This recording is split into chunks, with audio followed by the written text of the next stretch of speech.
The truth is that there is actually nothing more empowering than actualizing the powers that are already within us. And I think this is something that the ancients simply could not understand. So thinkers like Aristotle and Hippocrates thought that the mother had a kind of fixed amount of blood that actually got transformed into milk when the child was born. But in the meantime, the baby in the womb is kind of like a little vampire sucking on his mother's blood, and that's how we all start life out as. But we know biologically, of course, that this is not the case. And motherhood, especially gestation, is not a zero-sum proposition.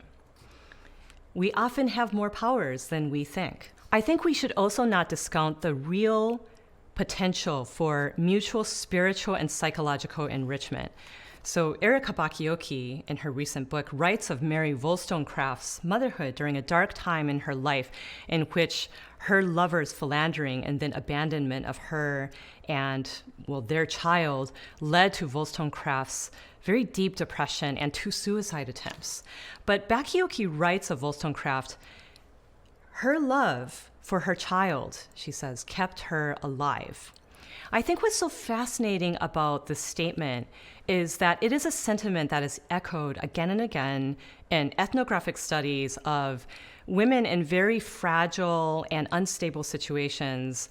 So a lot of these women who are in this kind of very socially unstable situation will say things like, my baby saved my life. My baby saved me from a life of drugs, of depravity, really, and darkness. And what's surprising to me sometimes is how little affirmation there is of this fact that having a baby can be so psychologically and spiritually enriching for even women in these very socially fragile situations. So unlike caring for a parasite, the biological structure of pregnancy entails, in a very simple way, that caring for yourself is simply caring for another person. So contrary to popular advice, you don't actually have to eat for 2. But I think there's something very significant here, and it's philosophically apropos too, because the philosopher Aristotle thought that this simply was what friendship love was. It was to love another as if they are yourself. To love another, to want their good, is to want your own good, because a friend is another self.